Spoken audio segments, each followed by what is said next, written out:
I wanted to thank the George Washington Carver Museum and Culture Center for having us. Also wanted to thank you very much for coming, taking your time out of your day, and paying attention to this story. We just offer this story up to you guys, and we'll be here afterwards to answer any questions and to have any kind of discussion that you'd like to have.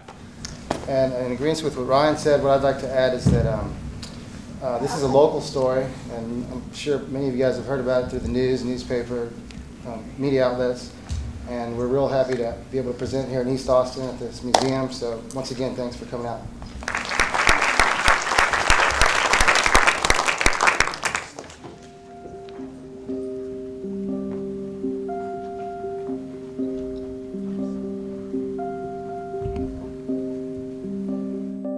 The 1996 murder of 19-year-old Stacy Lee Stites shook the small central Texas towns of Giddings and Bastrop, where she lived and worked.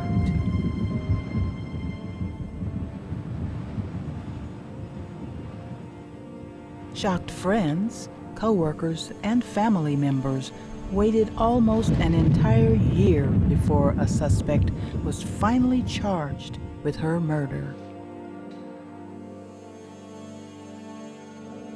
When I actually met her, it was like late October, early November of '95. I met her at it was like a Diamond Shamrock, a little pool hall. And I met her right there at the jukebox. You know, she was putting in quarters and I was looking over, and just small talk led into the little relationship.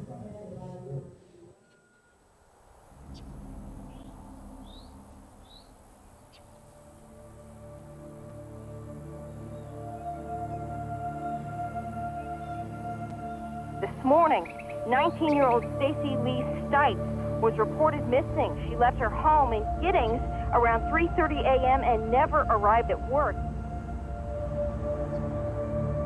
There's a lot of rumors flying around Bastrop, but nothing has been confirmed yet. No hard facts. Now, what I can tell you, we'll start at the beginning.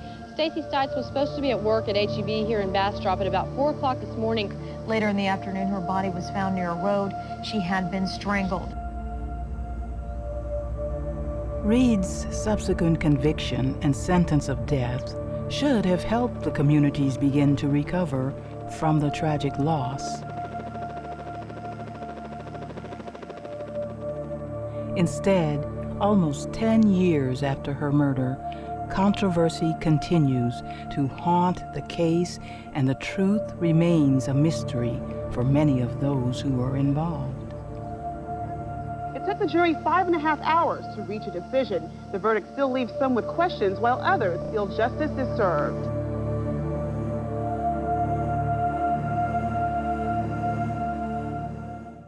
I think when Ryan and I embarked on this project, State versus Reed, about 3 years ago, we didn't really know what our goal was, but as it's materialized and we've worked on it and gotten the opportunity to present it to people, I think our goal is like narrowing down to more of a pinpointed scenario, or I guess reveal, first and foremost, that there's no concrete evidence or irrefutable evidence that Reed committed this crime, just as there's no irrefutable evidence that he did not. And there's just a multitude of scenarios that resulted in him being incarcerated and on death row. About 3 years ago, we came across this story. It was a cover story written by a local journalist named Jordan Smith. We read her article and were extremely intrigued by some of the facts that she had managed to acquire and interviews that she had done, and just she had done a lot of work, a lot of investigating and digging, and compelled me to want to like meet the Reeds. And so I went to an campaign to end the death penalty event. Met Sandra, who's Rodney's mother. They were extremely kind people. I mean, he comes from a military family. His dad's super kind. His name's Walter, kind person. We just got to know the Reeds, got the opportunity to go out to their house several times, barbecue, things like that. Talk about Rodney, who Rodney is, what he was like as a child, and then just the circumstances surrounding what landed him where he's at. And as we learned more, not only about the family, but about the case, we just felt compelled to I mean, if we were able to expose this story, then we had to. And so that's where that all got started. But it was really important to bring this story back to Austin, especially to East Austin. This is a great theater, we had a great audience. Knew that there'd be interested people.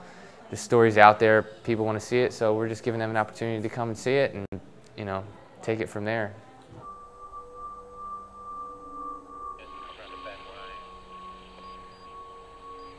Oh, I'm sorry, I'm obsessed with the fingernails. Do you mind? Okay, the fingernail thing really bothers me. And because have you seen the photos, right, of the crime scene photos where they have her hand up like this and it's a big picture just of her fingers. And they're ragged. I mean, I'm a nail biter, okay? But my nails don't even look that ragged. I mean, they look pretty ragged, but not that ragged. They're jagged edges. They're not filed, and they're so far down. I mean, they're like down to cut to the quick, you know? Why would you cut the fingernails to keep you from getting evidence? Okay. Yet I'm gonna leave the sperm. No fingerprints, no hair, no footprints. The only footprints that was found was the footprint of their own officers walking around contaminating the crime scene.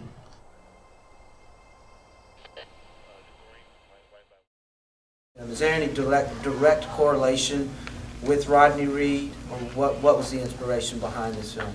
Personally, I'm always skeptical of the judicial process in general, especially on like a capital murder case when you're dealing with underrepresented or maybe financially disadvantaged individuals, how easy things, you know, can spiral out of control for someone to try and defend themselves. After learning more and more about the case and some of these facts that we try to present, we just kind of jumped into it, you know, and just kept going. The wheels started turning. How did you get the money and the skills to make the documentary? Both Ryan and I both went to UT Film School.